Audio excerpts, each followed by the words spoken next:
Hello everyone, welcome back to my YouTube channel part time Twitter. तो आज जो chapter हम पढ़ने वाले हैं उसका नाम है motion in a plane. Motion in a plane एक इंपॉर्टेंट चैप्टर है। मतलब आपको अगर अपने फिजिक्स के बेसिक्स क्लियर करने हैं या फिर आपको अपने बेसिक्स पे डाउट है तो आपको ज़रूर ये चैप्टर पढ़ना चाहिए। तो इससे पहले वाले चैप्टर में ना, इससे पहले हमारे पास चैप्टर था motion in a straight line. Straight line motion में आपके पास यहाँ पर हो आप या फिर कोई भी ऑब्जेक्ट, वो आगे जाएगा और पीछे जाएगा क्योंकि उसे सिर्फ एक लाइन में मूव करना है ना। बट ये चैप्टर क्या, motion in a plane. Plane का मतलब ये भी एक प्लेन ही है। जैसे आप देखते हो ना plane figures, 2D figures, plane figures, circle, rectangle, square, ये सब क्या आपके पास प्लेन फिगर है ना, 2D फिगर्स। तो वो क्या, ये प्लेन है पूरा।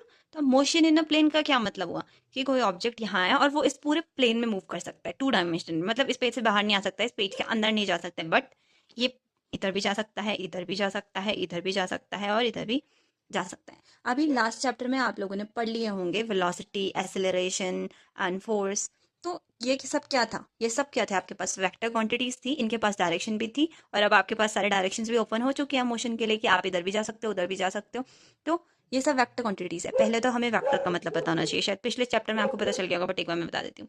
वेक्टर क्वांटिटीज वो क्वांटिटीज होते हैं जिनका एक मैग्नीट्यूड तो होता ही है कि मूव किया, कितना किया। तो वो क्या है, मैग्नीट्यूड कि कितना मूव किया, बट किधर मूव किया। लेफ्ट मूव किया, सॉरी राइट मूव किया, या लेफ्ट मूव किया, अप मूव किया, या डाउन मूव किया। ये क्या है, डायरेक्शन। अगर किसी क्वांटिटी के पास मैग्नीट्यूड प्लस डायरेक्शन है तो वो आपके पास बन जाती है वेक्टर क्वांटिटी। और ऐसी क्वांटिटी जिसके पास आपकी सिर्फ और सिर्फ मैग्नीट्यूड है बट डायरेक्शन नहीं है, वो आपके पास क्या होती है, वो आपके पास होती है स्केलर क्वांटिटी। अब इस चैप्टर का ना फर्स्ट टॉपिक ही आपके पास स्केलर्स एंड वेक्टर है। तो अभी मैंने आपको स्केलर और वेक्टर का तो बहुत सिंपल लैंग्वेज में मतलब बताया। आई होप आपको उसे समझ में आया होगा। अब जो आपने क्लास 11th में ही वेक्टर क्वांटिटीज जो अभी अभी इंट्रोड्यूस हुए थे लास्ट चैप्टर में, I guess, displacement, velocity and acceleration. तो ये क्या क्या होते हैं, वैसे आपको पता होगा अगर आपने लास्ट चैप्टर अच्छे से पढ़ा है। अगर नहीं पता है फाइन, मैं बताती हूँ। डिस्प्लेसमेंट ना हमारे पास जस्ट डिस्टेंस ही रूप बदल के आ गया, समझ लो कि डिस्टेंस ही आ गया है डिस्गाइज में। बट इस बार आया है अपने साथ डायरेक्शन को लेके। यानी आपको डिस्टेंस, जैसे मैंने बोला 4 किलोमीटर, कितने दूर हूँ 4 किलोमीटर, पर 4 किलोमीटर नॉर्थ में हूँ, 4 किलोमीटर साउथ में हूँ आपके। तो ये क्या बता दिया मैंने, जब डायरेक्शन ऐड हो गया तो वो डिस्प्लेसमेंट हो गया। यानी डिस्प्लेसमेंट आपके पास कुछ नहीं है, बस डिस्टेंस विद डायरेक्शन है। वेलोसिटी, वेलोसिटी क्या है आपके पास, displacement upon time. Displacement upon time यानी कि change in displacement with time भी कह सकते हैं हम इसे। यानी ये आपके पास सुना सुना लग रहा होगा ना, डिस्टेंस अपॉन टाइम क्या होता है, स्पीड। तो वेलोसिटी कुछ नहीं है, बस स्पीड विद डायरेक्शन है और इसका फॉर्मूला होता है डिस्प्लेसमेंट अपॉन टाइम। अब हमारे पास वेलोसिटी या फिर स्पीड हम कह सकते हैं। वेलोसिटी टाइम के साथ चेंज हो रही है, इंक्रीज हो रही है या डिक्रीज हो रही है या फिर कांस्टेंट चल रही है, जो भी है वो सब हमें कैसे पता चलता है, एक्सेलरेशन की मदद से। यानी वेलोसिटी अपॉन टाइम, वेलोसिटी पर टाइम हमारे पास क्या होता है, एक्सेलरेशन होता है। कि टाइम के साथ वेलोसिटी में क्या चेंज आ रहा है वो हमें कौन बताता है, एक्सेलरेशन बताता है। क्योंकि यहाँ पर वेलोसिटी है, वेलोसिटी के पास अपनी एक डायरेक्शन होती है, तो एक्सेलरेशन के पास भी अपनी एक डायरेक्शन होगी और ये भी आपके पास इसी के साथ क्या बन जाती है, एक वेक्टर क्वांटिटी बन जाती है। तो आई होप इतना क्लियर हुआ होगा और स्केलर और वेक्टर भी आपका क्लियर हो गया होगा। देखो, कोई भी फिजिकल क्वांटिटी विद डायरेक्शन वो होती है हमारे पास वेक्टर, और विदाउट डायरेक्शन वो हमारे पास हो जाती है scalar, as simple as that. अब आते हैं हम रिप्रेजेंटेशन में। रिप्रेजेंटेशन किसका, रिप्रेजेंटेशन किसी वेक्टर क्वांटिटी का। तो यहाँ पे मैंने एग्जांपल लिया वेलोसिटी का। तो अगर ये वेक्टर क्वांटिटी है, मुझे कैसे पता चलेगा कि मैं वेक्टर क्वांटिटी की बात करूँ, मैं स्पीड के लिए भी तो वे लिख सकती हूँ ना। बट मुझे ऐसे पता चलेगा कि मैं इसके ऊपर एक एरो लगा दूंगी, ये होता है वेक्टर क्वांटिटी का साइन। एक्सेलरेशन को भी हम ऐसे लिखते हैं, डिस्प्लेसमेंट को भी हम ऐसे लिखते हैं। क्यों, क्योंकि ये एक वेक्टर क्वांटिटी है, इसलिए फोर्स को भी ऐसे लिखते हैं क्योंकि फोर्स भी क्या है, एक वेक्टर क्वांटिटी है। ठीक, तो इतना हो जाएगा। फिर आपके पास अगर मैं बात करूँ सिर्फ मैग्नीट्यूड की, तो अगर मैंने सिर्फ ये लिख दिया ना, इसका मतलब है कि ये मेरे पास मैग्नीट्यूड ऑफ वेलोसिटी है। या फिर ऐसा भी रिप्रेजेंट कर सकते हैं हम इसे, ये जो मॉड का साइन होता है ना, इसका मतलब होता है ये मैग्नीट्यूड है, वेक्टर क्वांटिटी का मैग्नीट्यूड। तो हम मैग्नीट्यूड को ऐसा भी लिख सकते हैं विदाउट बार, और हम लोग इसको बार लगाया है यानी कि हमारे पास क्या है, एक वेक्टर क्वांटिटी है, बट हमने यहाँ पे मॉड का साइन लगा दिया। ये दो डंडे होते हैं मॉड का साइन, इसका मतलब है हम किसकी बात कर रहे हैं, मैग्नीट्यूड ऑफ वेलोसिटी। ऐसे ही हम magnitude of force, magnitude of acceleration, या फिर सिंपली ए भी लिख सकते हो, सिंपली एफ ए आप लिख सकते हो। ठीक है, अब हम बात करेंगे पोजीशन वेक्टर और डिस्प्लेसमेंट वेक्टर की। अब कोई भी ऑब्जेक्ट या फिर पॉइंट हमारे पास मूव कर रहा है, तो कैसे मूव कर रहा है, वो जैसे ये पॉइंट प्लेन में मेरे पास यहाँ पर है, कहीं भी जा रहा होगा ये किसी तरफ को। तो अब मैं इसका पोजीशन वेक्टर है, इसकी पोजीशन कैसे वो करूंगी, डिस्क्राइब करूंगी। तो डिस्क्राइब करने के लिए मुझे कोई रेफरेंस पॉइंट तो लेना ही पड़ेगा कि हाँ यहाँ से देखूंगी। तो से ओरिजिन को मैं वो पॉइंट मान लेती हूँ, ये मेरे पास ओरिजिन, ये ग्राफ जैसा हुआ ना। तो यहाँ से ये पॉइंट, ये पॉइंट P यहाँ पर है मेरे पास, ठीक है, और ये ओरिजिन O। अब मैं इसका पोजीशन वेक्टर वेक्टर मुझे डायरेक्शन के साथ देखना है ना वेक्टर क्वांटिटी, तो पोजीशन वेक्टर क्या हो गया ओ पी। ये कहीं मूव करा था कोई पॉइंट पी पॉइंट पे इस प्लेन में, मैंने क्या किया इसे ओरिजिन से ज्वाइन कर दिया, तो ओपी मेरे पास क्या हो गया position vector of point P. क्या ये position vector of point P. मैंने क्या किया एक रेफरेंस पॉइंट ले लिया ना, तो मैंने अपना रेफरेंस पॉइंट किसको ले लिया ओरिजिन को ले लिया, यहाँ से मैं पी की पोजीशन देख रही हूँ, तो ये ओपी मेरे पास क्या हो गया पोजीशन वेक्टर हो गया। इतना सिंपल होता है, बस पोजीशन वेक्टर का नाम सुन के ही सब लोग थोड़े कंफ्यूज हो जाते हैं, अरे पोजीशन वेक्टर बड़ा डिफिकल्ट होगा, इतना डिफिकल्ट नहीं होता है, ठीक है। और फिर सपोज मेरे पास कोई और पॉइंट है, इसको मैं पी डैश से रिप्रेजेंट करती हूँ। कि अब मैं इसको भी डैश से रिप्रेजेंट कर रही हूँ, कोई दूसरा पॉइंट है इसको भी, इसकी भी पोजीशन में सेम ही पॉइंट से डिफाइन करूंगी, ठीक है। अगर हमने एक रेफरेंस पॉइंट बना लिया ना, तो हर पॉइंट की पोजीशन हम इस प्लेन में उसी पॉइंट से देखेंगे। तो मेरे पास ओ पी डैश वैक्टर क्या है position vector of point P dash. यहाँ पर लाइन थोड़ा स्ट्रेट नहीं बनना है, बट मैं स्ट्रेट ही बनाने की कोशिश कर रही थी, तो वो स्ट्रेट ही लाइन होगी, ठीक है। तो ओ पी डैश भी मेरे पास क्या हो गया एक पोजिशन वैक्टर हो गया, ये एक पॉइंट का ये दूसरे पॉइंट का। अब इन दोनों को अगर मैंने ज्वाइन कर दिया तो मेरे पास क्या बनेगा पी पी डैश। इन दोनों के बीच का डिस्टेंस है, बट इस डिस्टेंस के पास क्या है डायरेक्शन भी है। अब इसके पास क्योंकि डायरेक्शन है ये पूरा यहाँ टच होगा, क्योंकि इस पॉइंट के पास डायरेक्शन है, इस पी पी डैश इस लाइन के पास डायरेक्शन है, तो ये वेक्टर है। और ये क्या इन दोनों पॉइंट्स के बीच का डिस्टेंस भी है, तो इसको मैं कह सकती हूँ कि ये मेरे पास डिस्प्लेसमेंट वेक्टर है।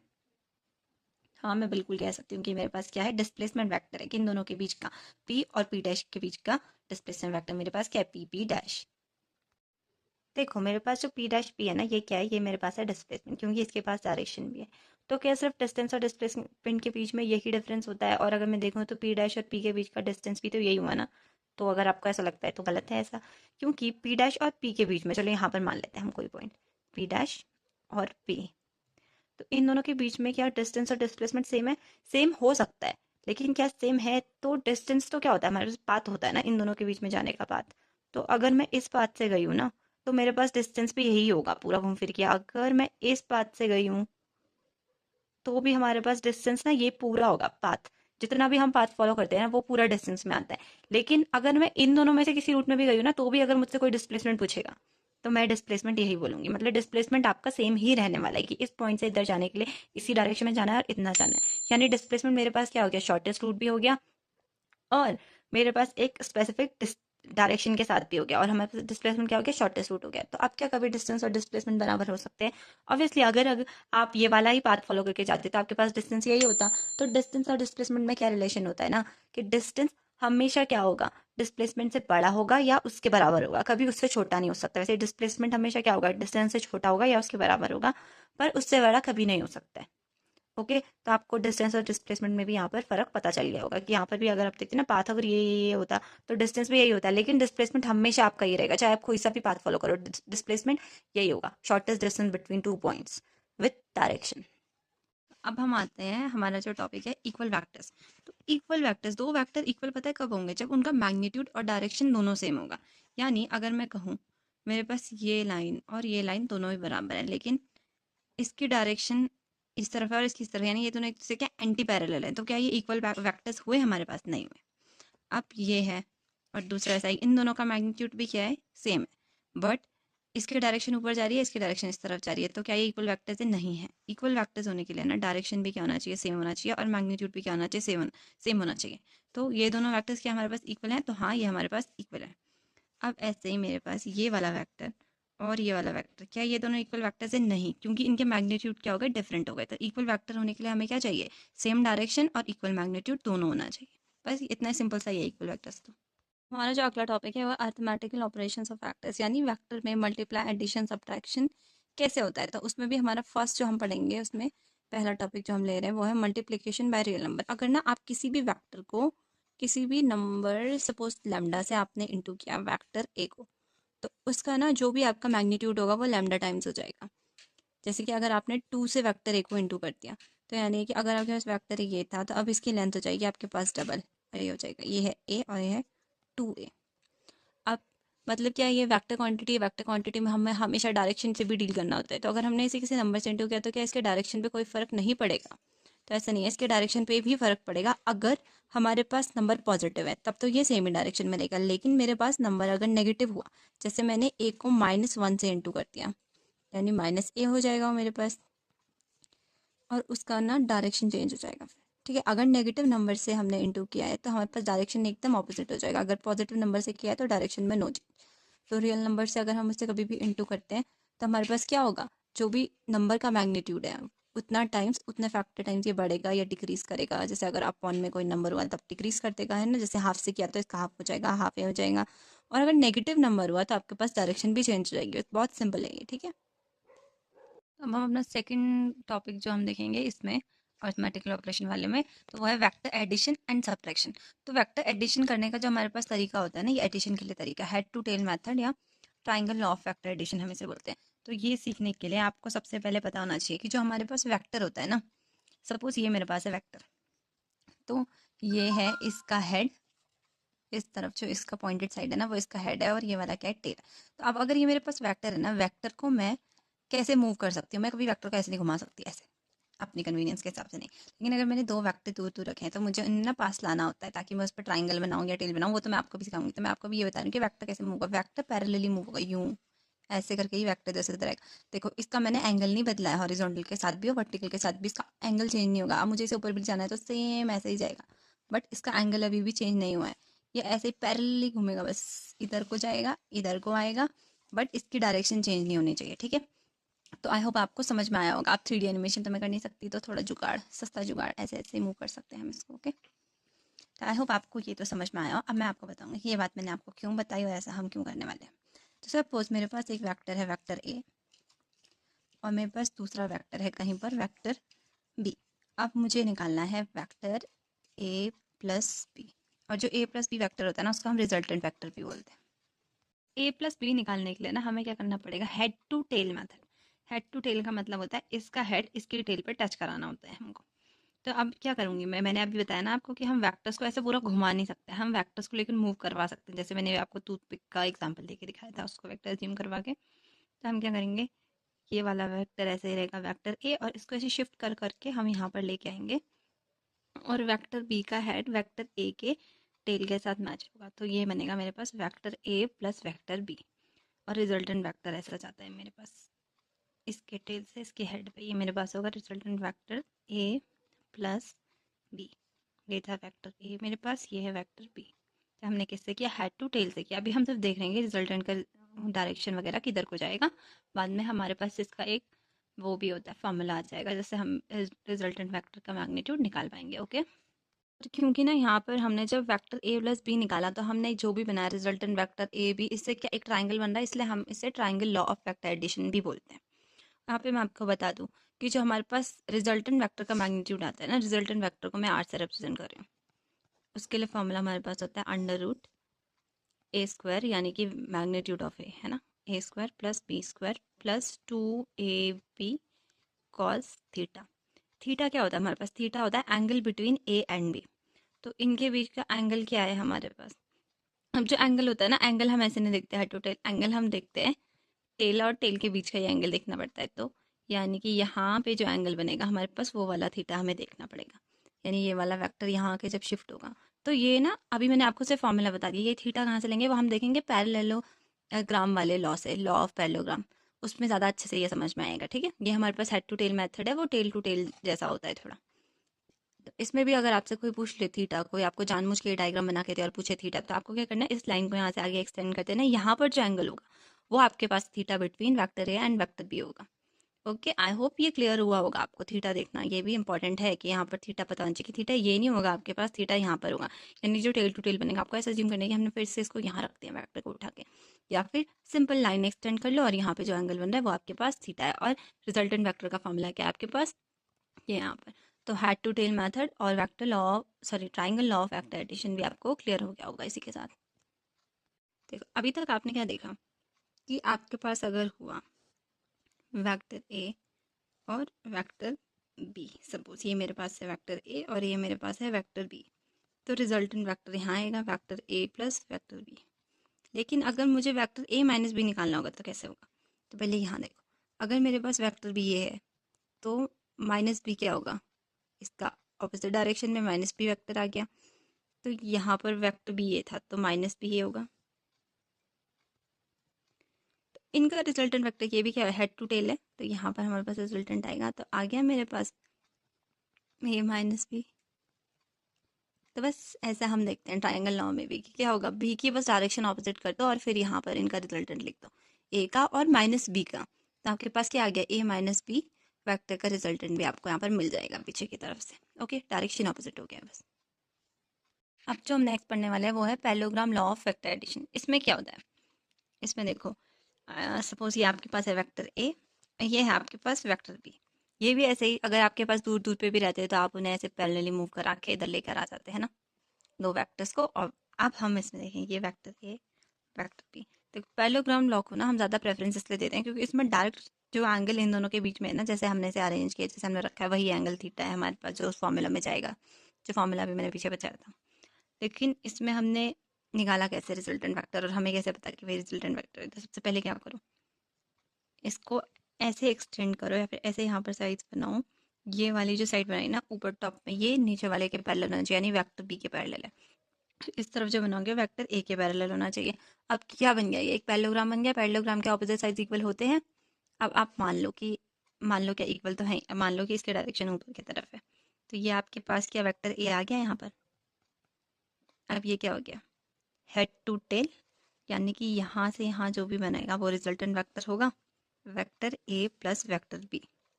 तो इससे हमें क्या पता चल रहा है कि वेक्टर ए और वेक्टर बी के बीच में जो लाइन जाती है ना बीचों बीच, वो क्या होता है, हमारे पास रिजल्टेंट वेक्टर होता है, याद रखना। और ये हमने कहाँ से प्रूव किया, ये हमने प्रूव किया with the help of triangle law of vector addition. यहाँ पे तो ट्राइंगल लॉ लग गया है ना, हेड टू टेल वाला।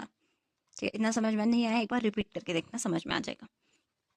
इसीलिए पैरेललोग्राम ऑफ वेक्टर एडिशन से हमें ये पता है कि अगर दो वेक्टर्स मैंने टेल टू टेल मीट करके रखे हैं, या फिर हेड टू हेड भी रखेंगे ना, हम हेड टू हेड मीट करके रखें, तो हमारे पास उन दोनों के बीच का जो एंगल होता है वो होता है थीटा, और जो इनका रिजल्टेंट होता है वो इन दोनों के बीचों बीच निकलता है। ठीक है, तो यानी कि यहाँ पर अगर ये है मेरे पास रिजल्टेंट वेक्टर, तो अब मैं लिख सकती हूँ कि मेरे पास जो रिजल्टेंट वेक्टर का मैग्नीट्यूड होगा वो क्या होगा, A square plus B square plus 2ab cos theta. और अब कॉस थीटा भी मुझे सीधा सीधा दिख रहा है कि कॉस थीटा क्या है मेरे पास, जो इन दोनों के बीच में यहाँ पे थीटा है। नॉर्मली उसमें हमें लाइन एक्सटेंड करके देखना पड़ा था ना, तो ये क्या है मेरे पास, parallelogram law of vector addition. तो इतनी कोई बड़ी तोप नहीं थी, ठीक है, ये भी आ गया आप समझ में। ओके, अब मैं इसी के साथ आपको कुछ स्पेशल केसेस बता देती हूँ, यानी जिसमें हम डायरेक्ट बता सकते हैं कि अब हमारे पास रिजल्टेंट वेक्टर क्या आने वाला है। तो यहाँ जैसे मेरे पास दो वेक्टर है ना, वेक्टर ए और वेक्टर बी, अगर इन दोनों की डायरेक्शन सेम टू सेम है, यानी ये क्या है, पैरेलल वेक्टर्स है, सेम डायरेक्शन, ये है पैरेलल। अगर मेरे पास पैरेलल वेक्टर्स हैं तो इनका जो रिजल्टेंट होगा, रिजल्टेंट सीधा आएगा vector A plus vector B तो होना ही है, लेकिन इसका जो रिजल्टेंट का मैग्नीट्यूड होगा ना वो क्या होगा, A plus B, simple, magnitude of A plus magnitude of B. क्यों, क्योंकि इन दोनों के बीच का जो थीटा है वो क्या हो गया, थीटा हो गया 0 डिग्री। और 0 डिग्री की वैल्यू क्या, कॉस जीरो की वैल्यू क्या होती है, कॉस जीरो होता है मेरे पास 1। तो ये जब मैं इस फॉर्मूला में डालूंगी तो A square plus B square plus 2ab 1 हो गया ये। तो फिर ये फॉर्मूला किसका बन गया, A square plus B square plus 2ab, ये बन गया A plus B whole square का फॉर्मूला। यानी मेरे पास जो रिजल्टेंट है वो क्या हो जाएगा, रिजल्टेंट हो जाएगा which is equal to A plus B. तो ठीक, ये तो आपको समझ में आएगा कब, जब ये पैरेलल होते हैं, जब ये एंटी पैरेलल होंगे। ये क्या है, एंटी पैरेलल। अगर ये एंटी पैरेलल हुए, वेक्टर है और वेक्टर भी आपके पास एंटी पैरेलल है, तो आपके पास जो रिजल्टेंट आएगा ना वो रिजल्टेंट का जो मैग्नीट्यूड आएगा वो आएगा magnitude of A minus magnitude of B. क्यों, क्योंकि अब आपके पास जो थीटा है वो है पाई, 180 डिग्री बन गया ना थीटा इन दोनों के बीच का। तो 180 डिग्री, कॉस 180 डिग्री कितना होता है, कॉस पाई वो होता है आपके पास -1। तो बस यहाँ पर क्या आ जाएगा, माइनस का साइन आ जाएगा और ये कॉस थीटा गायब है यहाँ से। तो याद रहेगा A square plus B square minus 2b, ये किसकी आइडेंटिटी होती है, ये होती है A minus B whole square की। तो आपके पास रिजल्टेंट आने वाला है A minus B whole square which is equal to A minus B. तो ये समझ में आपको पैरेलल और एंटी पैरेलल में, पैरेलल में दोनों के मैग्नीट्यूड प्लस हो जाएंगे और एंटी पैरेलल में दोनों के मैग्नीट्यूड माइनस हो जाएंगे। ऐसे ही अगर मेरे पास दो वेक्टर्स 90 डिग्री पे हैं, वेक्टर ए और वेक्टर बी, इनके बीच का एंगल है 90 डिग्री, तो तब क्या करेंगे, तो तब हम देखेंगे रिजल्टेंट वेक्टर होगा यहीं कहीं बीच में। तो रिजल्टेंट वेक्टर का जो मैग्नीट्यूड होगा वो होता है मेरे पास √a² plus B square plus 2ab cos 90 degree. Cos 90 degree कितना था, 0, यानी ये वाली पूरी टर्म माइनस हो गई, ये आ जाएगा a² प्लस बी स्क्वायर। तो जब 90 डिग्री हुआ तो रिजल्टेंट का वेक्टर कैसे निकालेंगे हम, √a² + b²। तो ये तीनों केसेस आपको याद रखने हैं, ठीक है। लिख दूँ क्या यहाँ पर, केस 1, केस 2 और केस 3। और बात मैं पहले ही क्लियर कर दूं कि यहाँ पे ना मैं आपको वही वही चीज़ें पढ़ा रही हूँ जो इम्पोर्टेंट हैं। ऐसा नहीं कि ये फॉर्मूला कहाँ से आया है, इसका पूरा डेरिवेशन हम देख रहे हैं, पर उससे क्या होगा, कोई क्वेश्चन सॉल्व होगा नहीं, वो एग्जाम में आएगा नहीं, क्या होगा, बस कन्फ्यूजन बढ़ेगा और कुछ नहीं होगा। तो वो सब मैं नहीं कराने वाली हूँ ऐसा कुछ भी, ठीक है। हम वही वही करेंगे जो हमारे एग्जाम के लिए इंपॉर्टेंट है और एक्चुअल में जो इम्पोर्टेंट है। अब हम देखेंगे यूनिट वैक्टर्स। यूनिट वैक्टर हमारे पास क्या होते हैं, यूनिट वैक्टर ना हमारे पास ऐसे वैक्टर्स हैं जिनका मैग्नीट्यूड 1 होता है, ठीक है। इनमें जो होता है, इनका जो भी मैग्नीट्यूड होता है वो क्या होता है, हमेशा 1 होता है। तो ऐसे वेक्टर्स जिनका मैग्नीट्यूड 1 है वो हमारे पास होते हैं यूनिट वेक्टर। देखो मैग्नीट्यूड तो उनका 1 है, तो मतलब वो है क्यों, फिर वो डायरेक्शन के लिए यूज़ होते हैं ज़्यादातर। तो वैसे ही हमारे पास जैसे ये होता है ना, एक्स एक्सेस, वाई एक्सेस और जेड एक्सेस, जैसे यूनिट वेक्टर को ना हम ऐसे भी रिप्रेजेंट करते हैं, ये साइन लगा के, ये साइन लगाया यानी यूनिट वेक्टर है। इसके पास सिर्फ डायरेक्शन है और इसका मैग्नीट्यूड कितना है, 1 है। यूनिट वेक्टर का मैग्नीट्यूड होता है हमारे पास 1। अब ये मेरे पास एक्स एक्सिस है, वाई एक्सिस है, जेड एक्सिस है। अब इनके लिए जो यूनिट वेक्टर्स हम यूज़ करते हैं पूरे फिजिक्स में वो यूज़ करेंगे, ठीक है। तो याद कर लो, ये होता है आई वेक्टर, यूनिट वेक्टर ना, इसलिए इस पर आई कैप लगेगा, आई कैप, जे कैप और के कैप। अगर मैं डाउनवर्ड डायरेक्शन शो करूँगी तो मैं माइनस जे कैप लिखूंगी, अगर मैं लेफ्ट डायरेक्शन शो करूँगी तो मैं माइनस आई कैप लिखूंगी। तो हमें ये याद रखना है कि अब हमें X axis, Y axis, Z axis के लिए कौन से यूनिट वेक्टर्स यूज़ करने हैं। यानी कि अगर मेरे पास कोई चीज़ मैंने ऐसे बना दी है अपने पास, इस प्लेन में अगर मैंने कोई भी पॉइंट लिया, सपोज ये मेरे पास है वेक्टर ए, तो अब जो मेरे पास वेक्टर ए होगा ना, इसके मेरे पास 3 कंपोनेंट हो सकते हैं। एक ए I cap plus A J cap plus ए के कैप, यानी ए जो आई के साइड है, जो जे के साइड है, और अभी ये 3D फिगर है ना, तो इसमें अब मैं के तरफ कैसे दिखाऊँ आप लोगों को, मुझे भी नहीं पता है। ये 3D प्लेन में ये सोचो। और अगर आपके पास कोई ऐसा ही कंपोनेंट है तो हमारे पास ना जो वेक्टर ए होगा उसके मैग्नीट्यूड को हम ऐसे रिप्रेजेंट कर सकते हैं, magnitude of vector A is equal to √ai², यानी जो एक्स की तरफ है उस कंपोनेंट का स्क्वायर प्लस ए जे कैप का स्क्वायर प्लस ए जेड कैप का स्क्वायर, सॉरी के कैप का स्क्वायर, जेड एक्सिस होता है ना इसलिए वो मेरे को थोड़ा सा कंफ्यूजन हो गया, ठीक है। के कैप का स्क्वायर। तो ये हम ऐसे किसको रिप्रेजेंट कर सकते हैं, वेक्टर ए को, वेक्टर ए के मैग्नीट्यूड को।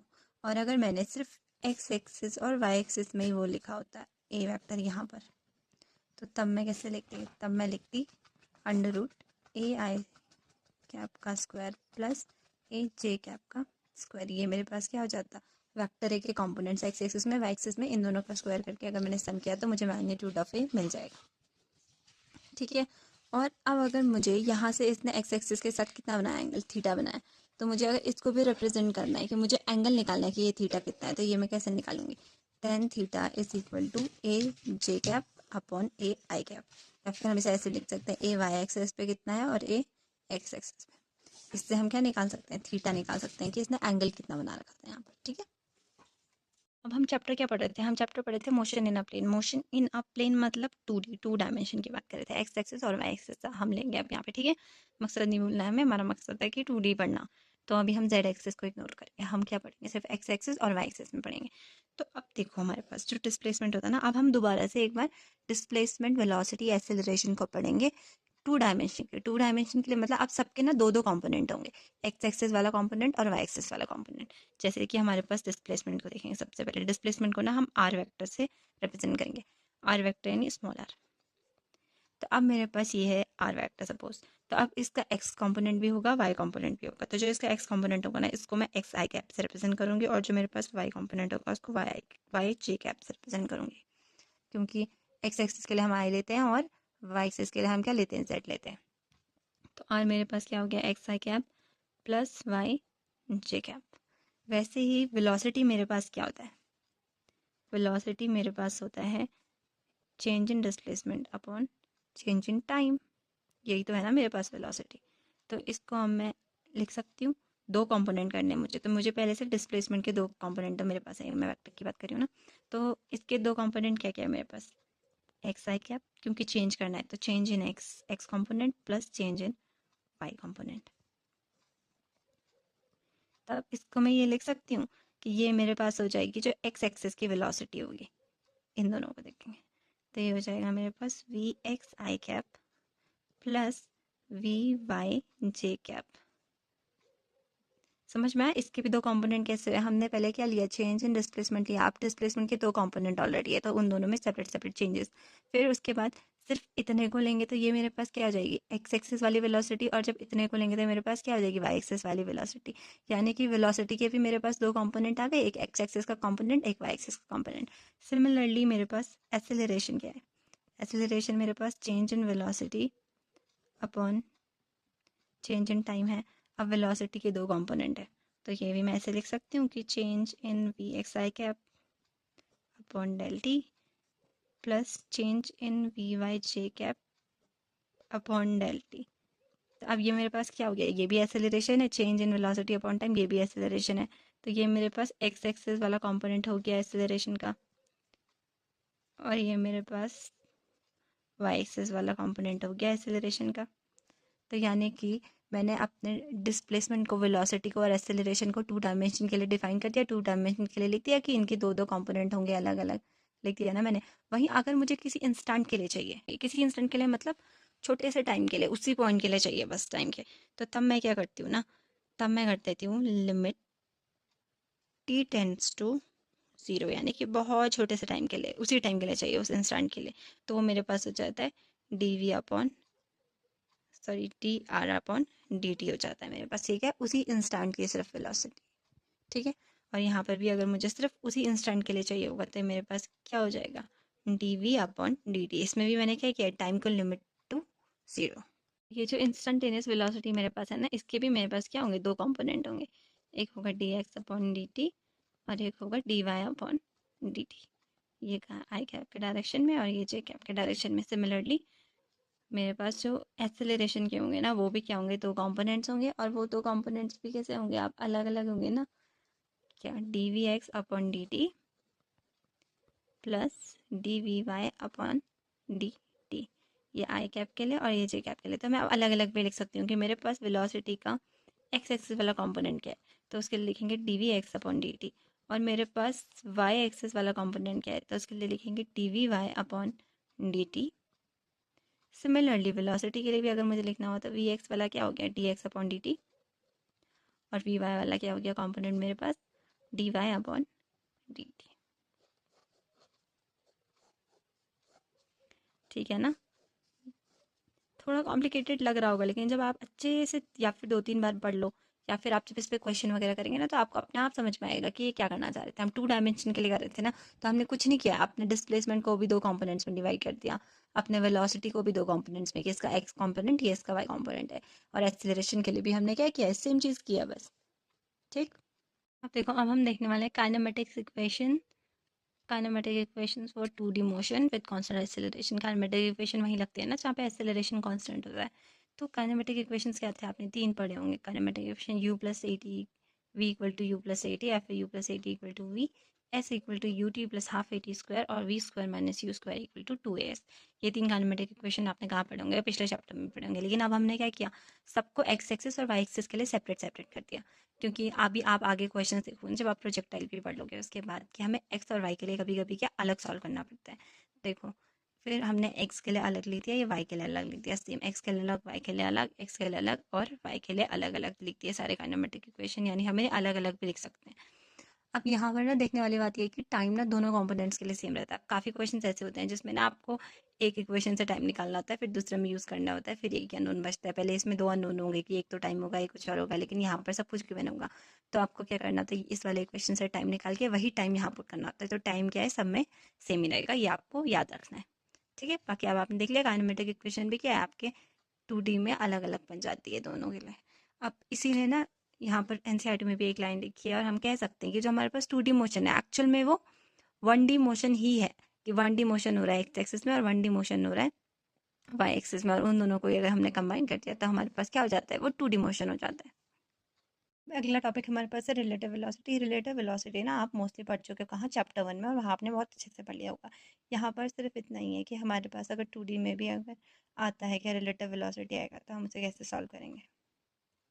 यहाँ पर आपको क्या देखना है कि अगर आपके पास दो ऑब्जेक्ट्स हैं, ऑब्जेक्ट ए और ऑब्जेक्ट बी, वो किसी कॉमन फ्रेम ऑफ रेफरेंस के अंडर जा रहे हैं किसी वेलोसिटी वी ए और वी बी से, दो अलग अलग। अब आपको निकालना है velocity of object A with respect to B. तो उसको हम लिखेंगे ऐसे वी ए बी, यानी velocity of object A with respect to B. तो इसको आप लिखोगे velocity of A minus velocity of B, ठीक है, वेक्टर में। और अगर आपको लिखना है velocity of B with respect to A या फिर velocity of B relative to A, तो आएगा V B minus V A. बस वेरी सिंपल। बाकी आपने डिटेल में पिछले चैप्टर में रिलेटिव वेलोसिटी को पढ़ाई है। अब हमने रिलेटिव वेलोसिटी देखा, इसके बाद हमारा टॉपिक है प्रोजेक्टाइल मोशन, जो कि बहुत ही इंपॉर्टेंट टॉपिक है। उससे पहले मैं आपको बताऊंगी कि आपको किसी भी वेक्टर के कंपोनेंट्स कैसे लेने होते हैं। देखो ए एक्स और ए वाई तो ठीक है, लेकिन जब आपके पास एंगल गिवन होता है थीटा की हॉरिजॉन्टल से इतना एंगल है, तो आप कंपोनेंट्स कैसे लेते हैं वो मैं यहाँ पे सिखाने वाली हूँ। देखो ये आपके पास है, आप सिंपल ट्रिग्नोमेट्री तो तुमको भी आती होगी ना। ये मेरे पास थीटा है, मुझे चाहिए यहाँ पर इसका कंपोनेंट ए का एक्स एक्सिस में, यानी यहाँ से यहाँ तक मुझे चाहिए ए एक्स की वैल्यू चाहिए मुझे कि ए एक्स को मैं क्या बोलूँगी। तो अगर मैंने लिखा कॉस थीटा, तो cos theta is equal two adjacent upon hypotenuse होता है, तो एडजेसेंट मेरे पास ए एक्स है और हाइपोटेनस मेरे पास खुद वेक्टर ए ही है। ये वेक्टर ए, ये पूरा हाइपोटेनस है ना। तो अब मैं लिख सकती हूँ कि मेरे पास ए एक्स वेक्टर ए, यानी इसका मैग्नीट्यूड, क्योंकि यहाँ से यहाँ तक ये इसका मैग्नीट्यूड है ना, तो वेक्टर ए का मैग्नीट्यूड कॉस थीटा है। यानी कि ए एक्स मेरे पास जो किसी भी वेक्टर का एक्स कंपोनेंट होगा, जैसे यहाँ पर ए वेक्टर है ना मेरे पास, तो इसका एक्स कंपोनेंट क्या है, ए कॉस थीटा। मैं मैग्नीट्यूड ऑफ ए को ए कॉस थीटा लिख सकती हूँ, तो ये ए कॉस थीटा, यानी इसका एक्स कंपोनेंट होता है मेरे पास ए कॉस थीटा। वैसे ही मुझे अगर वाई कंपोनेंट चाहिए, तो यहाँ पर इसका वाई कंपोनेंट होगा ए वाई। सिंपल ट्रिग्नोमेट्री लगा। यहाँ पर मैंने क्या किया, मेरे पास थीटा था, कॉस थीटा लिखा। कॉस थीटा क्या होता है, एडजेसेंट अपॉन हाइपोटेनस। तो एडजेसेंट मेरे पास था ए एक्स और हाइपोटेनस मेरे पास था मैग्नीट्यूड ऑफ वेक्टर ए। तो मैंने क्या किया, ए एक्स, मुझे ए एक्स की वैल्यू चाहिए कि मेरे पास एक्स कंपोनेंट क्या है ए का, तो ए एक्स इक्वल टू मेरे पास magnitude of A cos theta है, जो कि है ए कॉस थीटा। तो आपको हमेशा याद रखना है कि जो भी आपका वेक्टर होगा ना, उसका एक्स कंपोनेंट हमेशा ए कॉस थीटा या फिर उस वेक्टर का मैग्नीट्यूड कॉस थीटा होता है। वैसे ही अगर मैंने लिखा साइन थीटा, साइन थीटा क्या होता है, ऑपोजिट अपॉन हाइपोटेनस। तो ऑपोजिट क्या है, ये भी ए वाई ही है मेरे पास, ये दोनों इक्वल इक्वल। तो ए वाई अपॉन हाइपोटेनस तो सेम ही है मेरे पास, मैग्नीट्यूड ऑफ वेक्टर ए। तो मेरे पास जो ए वाई होगा वो क्या आ गया, ए साइन थीटा आ गया। तो आपको याद रखना है कि किसी भी वेक्टर का अब से वाई कंपोनेंट लेंगे तो वो उस वेक्टर का मैग्नीट्यूड साइन थीटा, और एक्स कंपोनेंट लेंगे तो उस वेक्टर का मैग्नीट्यूड कॉस थीटा होगा। ठीक है, ये आपको आप याद रखना। अभी प्रोजेक्टाइल मोशन में हम बहुत सारे डेरिवेशन करने वाले हैं, तो उसमें हम ये यूज़ करेंगे, इसलिए मैंने ये अभी बताया आपको। फाइनली अब हम पढ़ने जा रहे हैं इस चैप्टर का सबसे इम्पॉर्टेंट टॉपिक, प्रोजेक्टाइल मोशन। तो उसके लिए हमारे लिए समझना ज़रूरी है कि प्रोजेक्टाइल मोशन आखिर होता क्या है। तो कुछ इस तरीके का मोशन होता है ना हमारे पास, इसको हम बोलते हैं प्रोजेक्टाइल मोशन। इस मोशन में क्या है कि हमारे पास एक्स एक्सिस में भी वेलोसिटी और वाई एक्सिस में भी वेलोसिटी, यानी कि कोई भी ऑब्जेक्ट, जो भी ऑब्जेक्ट हमने फेंका, वो बॉल भी हो सकती है कुछ भी, ये आगे भी बढ़ रहा है और ऊपर भी जा रहा है। फिर ये यहाँ किसी पॉइंट पर पहुंचेगा, फिर से ये आगे भी बढ़ रहा होगा और नीचे भी जा रहा होगा। यानी इसके पास एक्स कॉम्पोनेंट में भी वेलोसिटी है और वाई कॉम्पोनेंट में भी वेलोसिटी है, और दोनों ही तरफ इसके पास एक्सेलरेशन हम देखेंगे कि किस तरफ है और किस तरफ नहीं है। वैसे हम यहाँ पे सिंपल प्रोजेक्टाइल्स पढ़ने वाले हैं, जिसमें एक्स एक्सिस पे यहाँ पे एक्सेलरेशन क्या होगा, जीरो होगा मोस्ट केसेस में। हम यहाँ पे सिंपल ही पढ़ने वाले हैं, एनसीईआरटी में भी सिंपल केसेस ही गिवन है जहाँ पे ए एक्स आपका जीरो ही होगा। और ए वाई आपके पास क्या है, ग्रेविटी है, ग्रेविटी नेचुरल। ये जो ग्रेविटी हम पे होती है, हर चीज़ पे ग्रेविटी लगती है ना, जब ऊपर फेंकते हैं तभी तो वापस नीचे आता है। ठीक है, तो अब हम इसे डिटेल में पढ़ते हैं। अभी बस ये था कि प्रोजेक्टाइल होता है क्या। तो प्रोजेक्टाइल एक ऐसा मोशन होता है जिसमें ऑब्जेक्ट दोनों कंपोनेंट्स में वेलोसिटी फील कर रहा होता है, आगे भी बढ़ रहा होता है साथ साथ में और ऊपर भी जा रहा होता है।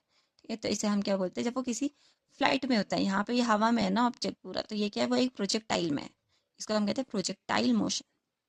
प्रोजेक्टाइल में हम सबसे पहले देखेंगे इक्वेशन ऑफ पाथ, या फिर हम इसे कहते हैं इक्वेशन ऑफ ट्रेजेक्टरी, यानी कि वो कोई भी ऑब्जेक्ट जो प्रोजेक्टाइल में है वो कौन सी ट्रेजेक्टरी को फॉलो कर रहा है। देखो बनाता तो वो पैराबोला या वो एक पैराबोलिक पाथ को ही फॉलो कर रहा होता है।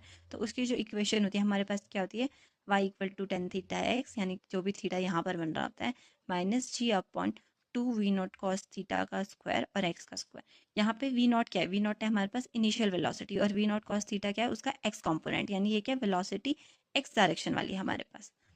और यहाँ पे एक्स और वाई क्या है, एक्स से हमारे पास कितना डिस्टेंस उसने एक्स एक्सिस में कवर कर लिया, वाई है कितना डिस्टेंस उसने वाई एक्सिस में कवर कर लिया। एक्चुअल में जो हमारे पास इक्वेशन ऑफ ट्रेजेक्टरी होता है ना, वो होता है relation between X and Y. ठीक, अब हम देखेंगे बाकी के इक्वेशन, उनको हम डिराइव कर करके देखेंगे। अब देखो, हमने यहाँ पर किसी ऑब्जेक्ट को वी नॉट वेलोसिटी के साथ थ्रो किया है, किस एंगल पे, हॉरिजॉन्टल से या ग्राउंड से थीटा एंगल पे हमने इसको थ्रो किया है।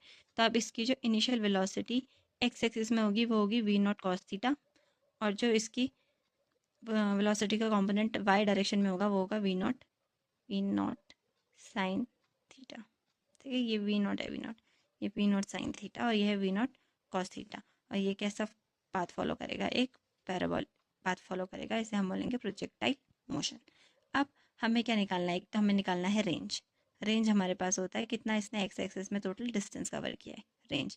एक निकालना है हमें एच मैक्स, यहाँ पे आते आते ये होता है हमारे पास एच मैक्स यहाँ से यहाँ का। और एक हमें देखना है time of flight. Time of flight क्या हुआ, टाइम ऑफ फ्लाइट हमारे पास होता है कितने देर तक ये हवा में रहा, यहाँ से यहाँ तक कितना टाइम हुआ है, ये हमें निकालना है। एक होता है time to reach maximum height, वो तो हम निकाल ही लेंगे अगर एच मैक्स निकल गया।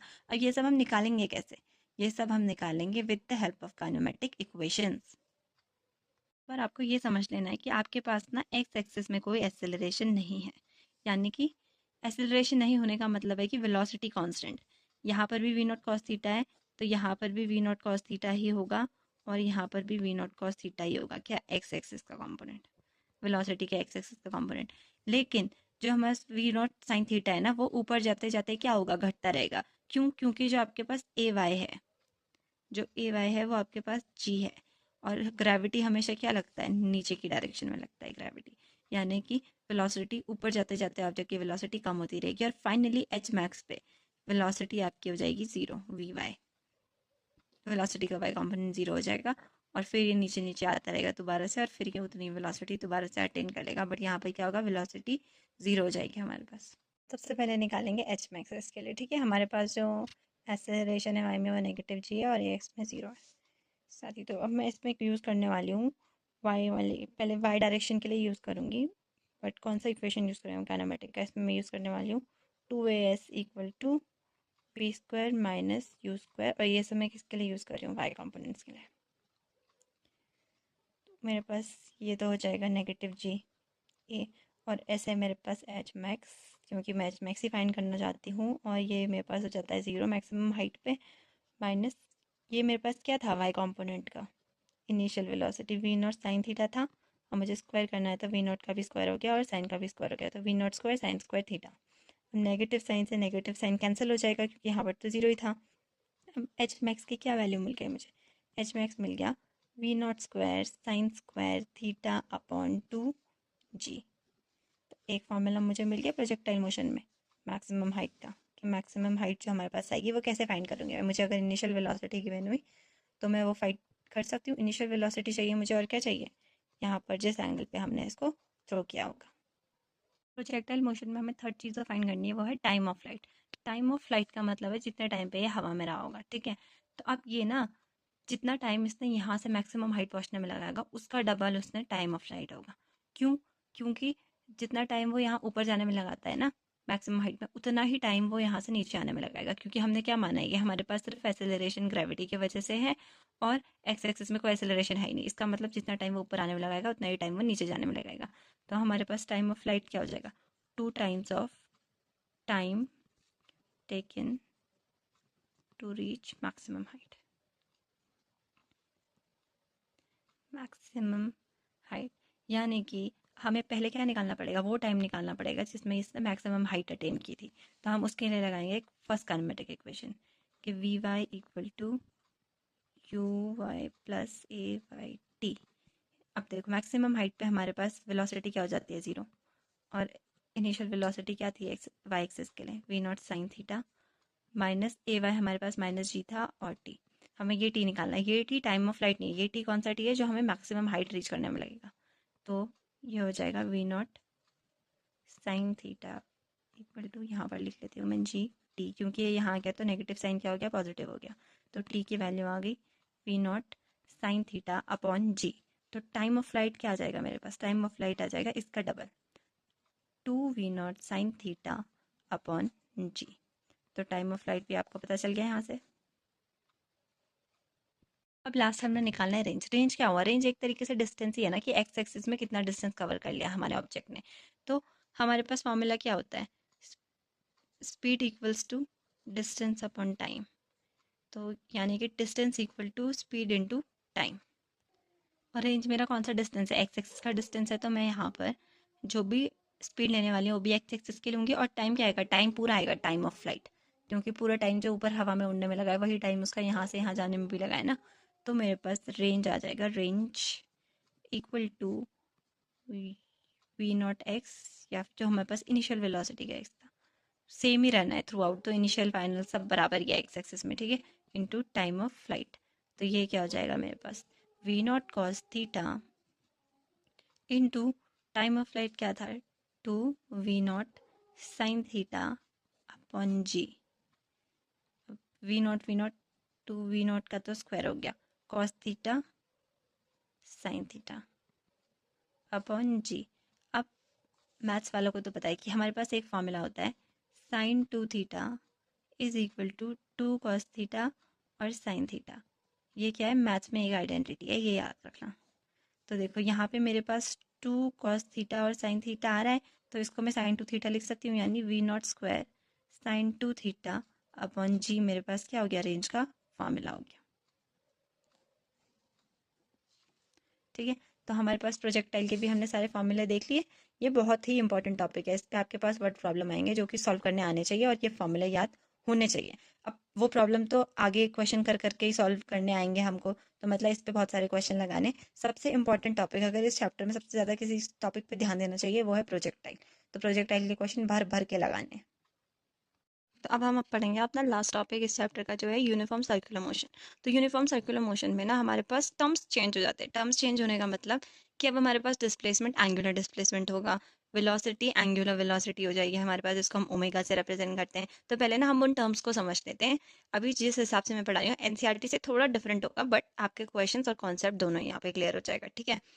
तो देखो अभी मैं, कोई भी मेरा ऑब्जेक्ट है, फर्स्ट वो कहाँ पर था? ये है सेंटर मेरे पास। अब कोई भी ऑब्जेक्ट अगर सर्कुलर मोशन को फॉलो करेगा तो उसका कहीं पर सेंटर भी होगा, है ना। तो ये इसका सेंटर है। पहले ये इस पॉइंट पे था, इसको हम कह लेते हैं आर।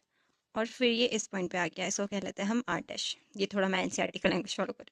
फिर यहाँ से यहाँ उसने कितना मूव किया? तो उसने कितना मूव कर लिया होगा? थीटा मूव कर लिया होगा यहाँ पे। तो ये थीटा हमारे पास क्या है? एंगुलर डिस्प्लेसमेंट है। इसको हम क्या बोलेंगे? थीटा है हमारे पास एंगुलर डिस्प्लेसमेंट। Angular displacement. अब देखो एंगुलर डिस्प्लेसमेंट प्लस, आप लोगों ने पहले फर्स्ट चैप्टर में न्यूटन डायमेंशन में ही देखा था कि थीटा यानी एंगल का हमारे पास फॉर्मूला क्या होता है? एंगल का हमारे पास फॉर्मूला होता है angle equal to arc length upon radius.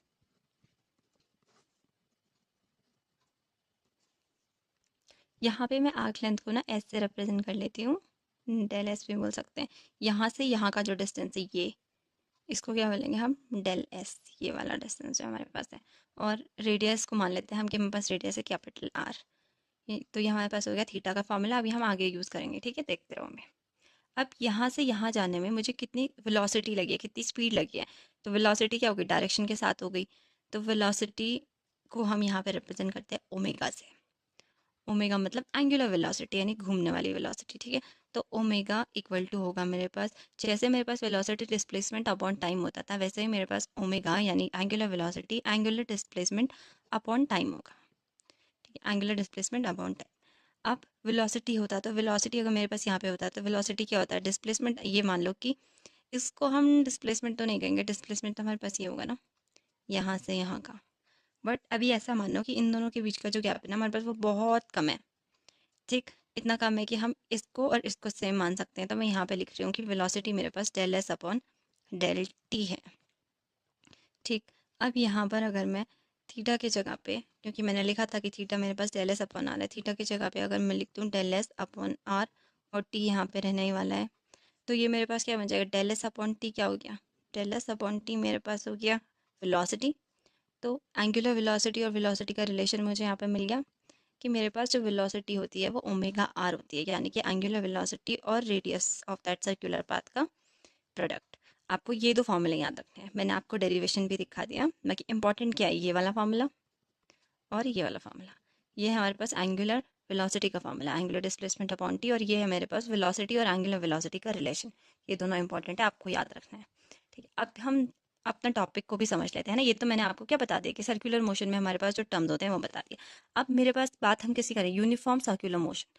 देखो, इससे पहले आपने जो पहले वाले चैप्टर में पढ़ा होगा ना, उसमें क्या पढ़ा होगा कि जब भी यूनिफॉर्म मोशन हो रहा है तो आपके पास यूनिफॉर्म वेलोसिटी जा रही है, यानी वेलोसिटी सेम रेट पे ही बढ़ रही है। और अगर वो सेम रेट पे बढ़ रही है यानी वेलोसिटी एक वेलोसिटी कांस्टेंट हो जा रही थी हमारे पास, तो एक्सेलरेशन क्या हो जाता है, फिर जीरो हो जाता है। कैसे? अगर मेरे पास वेलोसिटी कांस्टेंट है यानी वेलोसिटी चेंज इन वेलोसिटी है जीरो, और मेरे पास एक्सेलरेशन का फॉर्मूला क्या हो जाता है, change in velocity upon time, वो भी क्या हो जाएगा, जीरो। तो आप ऐसा पढ़ रहे थे अभी तक यूनिफॉर्म मोशन, लेकिन आप सर्कल में खुद सोचो, अगर कोई भी ऑब्जेक्ट मेरे पास सर्कुलर पाथ में जा रहा है तो उसकी वेलोसिटी क्या होगी, टेंजेंट के साथ साथ इस तरफ यहाँ वेलोसिटी ये है, यहाँ ये है, यहाँ ये है, यानी हर एक पॉइंट पे उसकी डायरेक्शन क्या हो रही है, बदल रही है। अब वेलोसिटी क्या हमारी सिर्फ मैग्नीट्यूड के बारे में होती है, नहीं। वेलोसिटी हमारे पास मैग्नीट्यूड और डायरेक्शन दोनों के बारे में होती है। यानी सर्कुलर पाथ चाहे वो सेम स्पीड से ही क्यों ना जा रहा हो ऑब्जेक्ट, तब भी अगर वो सर्कुलर पाथ में जा रहा है तो हर एक पॉइंट पे उसकी डायरेक्शन बदल रही है, यानी velocity keeps changing, velocity keep changing. तो वेलोसिटी कीप चेंजिंग से आप क्या समझ रहे हो कि वेलोसिटी हमारी बदलेगी ही बदलेगी, क्योंकि डायरेक्शन बदलेगी, किसमें, सर्कुलर मोशन में। तो फिर यूनिफॉर्म सर्कुलर मोशन से मतलब क्या हुआ, यूनिफॉर्म सर्कुलर मोशन में ना यूनिफॉर्म सिर्फ एक ही चीज़ होगी और वो होगी स्पीड। तो कोई आपको पूछे कि यूनिफॉर्म सर्कुलर मोशन में क्या यूनिफॉर्म है, तो आपके पास स्पीड यूनिफॉर्म है सिर्फ। स्पीड का मतलब होता है वेलोसिटी का मैग्नीट्यूड, यानी स्पीड तो उसकी वही रहेगी सेम, 30 मीटर पर सेकेंड हुआ अगर तो 30 मीटर पर सेकेंड ही रहने वाला है हमेशा। बट डायरेक्शन चेंज हो रही है, इसके वजह से हमारे पास वेलोसिटी चेंज हो रही है। अगर वेलोसिटी चेंज हो रही है यानी कि जो चेंज इन वेलोसिटी है वो जीरो नहीं है इस बारी, क्योंकि वेलोसिटी चेंज हो रही है।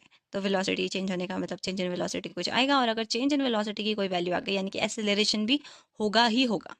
तो अब हमारे पास एक्सेलरेशन भी सर्कुलर मोशन में दो टाइप के होते हैं।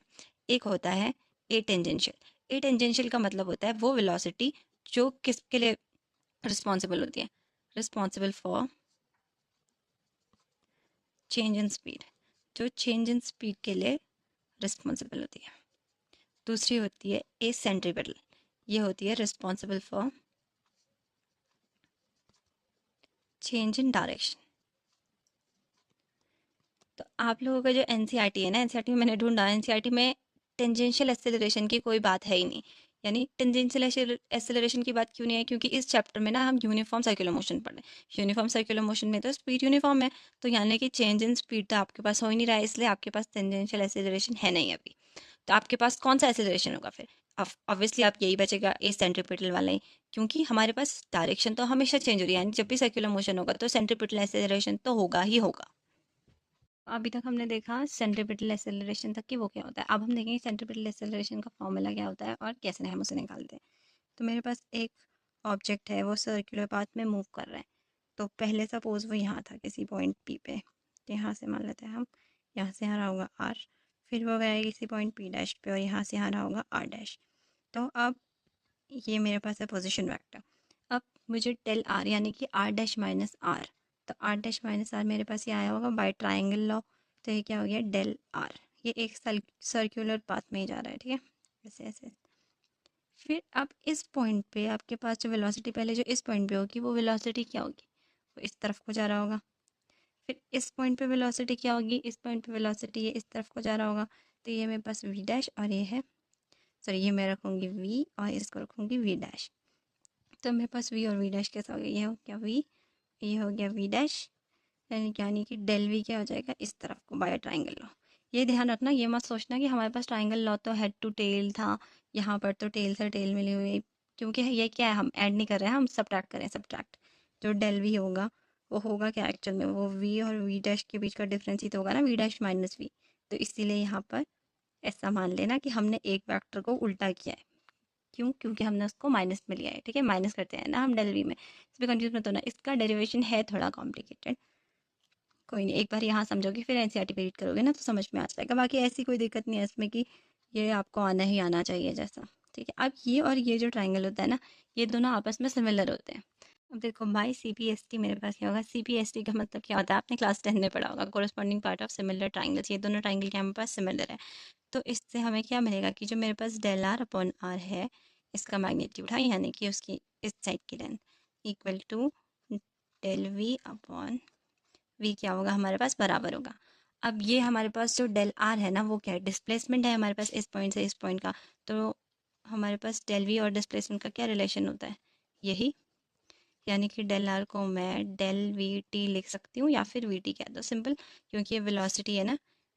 वेलोसिटी क्या होता है, डिस्प्लेसमेंट अपॉन टाइम, और ये हमारे पास क्या था, डिस्प्लेसमेंट था। ठीक है, तो इसको मैं ऐसा लिख सकती हूँ, फिर डेल आर को मैं लिख दूँ वी टी या वी डेल टी, क्योंकि टाइम का भी तो चेंज हुआ होगा ना, या वॉट एवर लिख सकते हैं हम, वी टी भी लिख दो, upon R equals to del V upon V, ये भी ऊपर जाएगा, वी स्क्वायर अपॉन आर, और ये टी नीचे जाएगा, del V upon del T. तो del V upon del T क्या होता है हमारे पास, एक्सेलरेशन। यूनिफॉर्म सर्कुलर मोशन में कौन सा एक्सेलरेशन होगा, क्योंकि सिर्फ डायरेक्शन चेंज हो रही है ना, यहाँ पे वेलोसिटी तो सेम ही थी, यानी मैग्नीट्यूड वाइज तो ये और ये सेम ही है। कब, यूनिफॉर्म सर्कुलर मोशन में।